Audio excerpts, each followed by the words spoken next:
Hai sobat semuanya, welcome to Aktual dan Kreatif, channel untuk kita semua yang mau produktif, kreatif lebih mengenal Indonesia dan dunia. Yuk kita song-song masa depan yang sukses. Jangan lupa like, share, dan subscribe ya.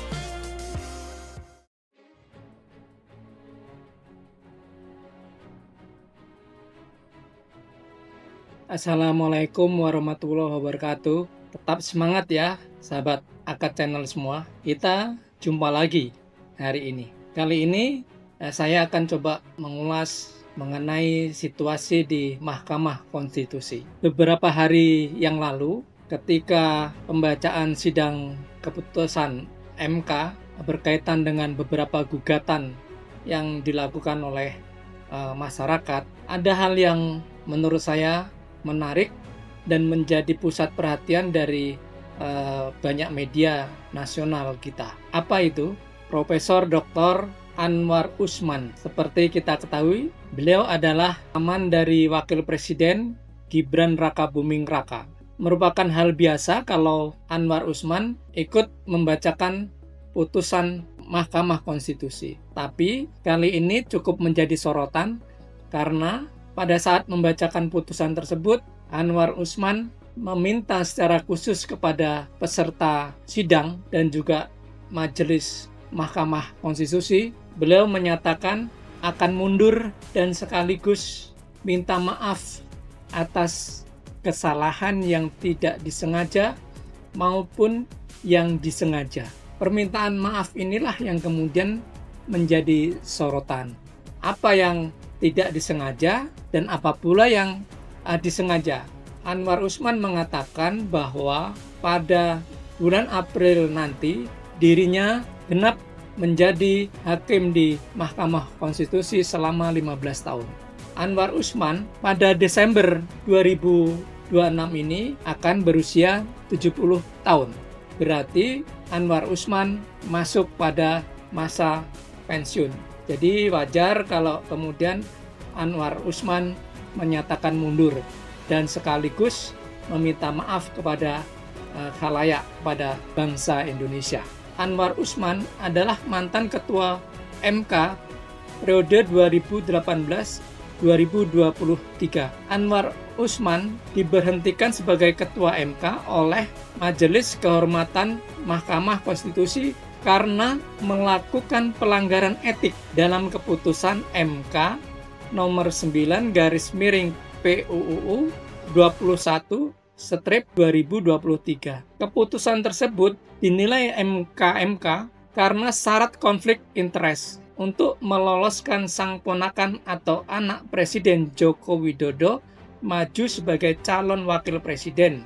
Seperti kita ketahui, Gibran Rakabuming Raka adalah putra sulung dari Joko Widodo. Pada saat menjelang pencalonan wakil presiden atau pendaftaran calon wakil presiden belum berusia 40 tahun. Padahal syarat untuk maju menjadi calon wakil presiden adalah minimal berusia 40 tahun. Pada saat itu muncul gugatan yang dimasukkan ke MK, yakni menggugat usia atau menggugat batas usia 40 tahun tersebut. Nah, siapa ketua majelis yang menangani gugatan dari seorang mahasiswa di Surakarta? Tak lain adalah Anwar Usman.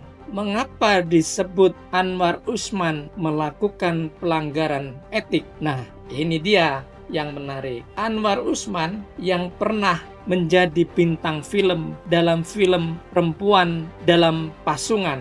Film ini bahkan merebut Piala Citra. Kita tidak akan membahas soal profesi yang pernah dijalani oleh Anwar Usman pada saat sebelum menjadi hakim. Anwar Usman pada tahun 2022 menikah dengan Hidayati, sama-sama duda dan juga janda yang ditinggal meninggal oleh pasangannya. Hal yang wajar kalau keduanya menikah lagi. Tapi yang menarik adalah Hidayati tidak lain adalah adik dari Joko Widodo yang pada saat itu masih menjadi Presiden Republik Indonesia ke-7. Nah, disinilah MK melihat adanya konflik of interest dari Anwar Usman, karena dengan menikahi adik dari Joko Widodo maka otomatis Gibran Rakabuming Raka menjadi kemenakan dari Anwar Usman. Hal tersebut tentu saja tidak masalah jika Anwar Usman bukan sebagai pejabat publik di Mahkamah Konstitusi yang memiliki kewenangan untuk memutuskan perkara-perkara yang berkaitan dengan gugatan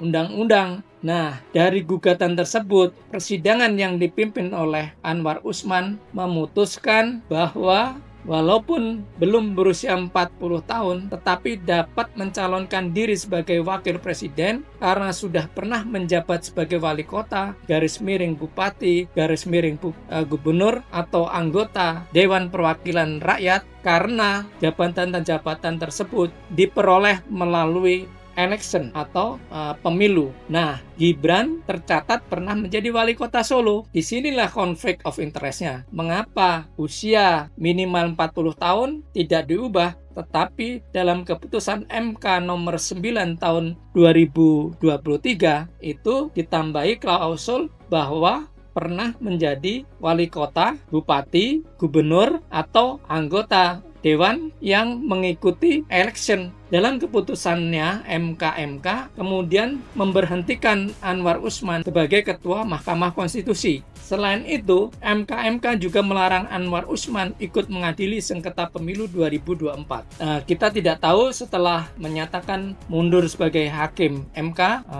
aktivitas apa yang akan dilakukan oleh Anwar Usman. Apakah kembali menjadi akademisi atau memilih profesi lain? Atau bisa saja memilih menjadi aktor lagi, karena hal itu menurut Anwar Usman di dunia film tersebut bisa memberikan edukasi kepada masyarakat. Kita tidak tahu.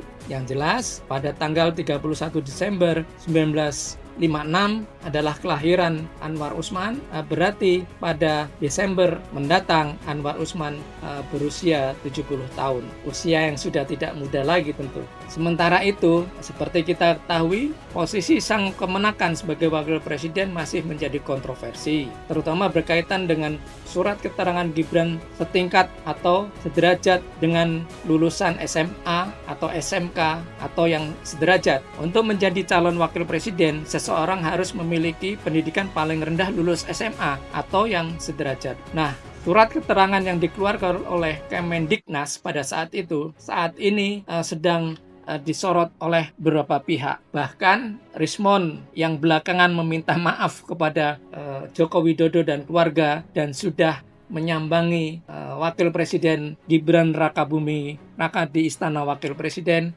meminta maaf karena sudah menulis Gibran end the game. Artinya Gibran sudah selesai. Lebih dari itu, kontroversi ijazah S1 sang Bapak Joko Widodo sampai sekarang pun sedang menjadi perkara hukum karena diduga juga tidak beres atau palsu. Kita tunggu saja ya. Pertanyaan berikutnya, setelah tidak ada Anwar Usman di Mahkamah Konstitusi, seperti kita ketahui sampai saat ini gerakan untuk memakzulkan Gibran karena tidak memenuhi persyaratan sebagai wakil presiden, baik dari sisi pendidikan maupun secara etika, masih terus disuarakan oleh beberapa pihak. Jika kita berandai-andai pemakzulan itu dilakukan secara prosedur hukum ketatanegaraan, Mahkamah Konstitusi adalah kunci dari dikabulkan atau tidaknya pemakzulan yang sudah diusulkan oleh DPR. Nah, dengan tidak adanya Anwar Usman, apakah benteng untuk mempertahankan Gibran sebagai wakil presiden tetap bisa dilakukan? Kita tidak tahu, karena semua masih dalam kondisi gerakan yang kita juga tidak tahu sejauh mana gerakan tersebut akan berlangsung dan seperti apa ending yang akan terjadi. Kita tunggu saja.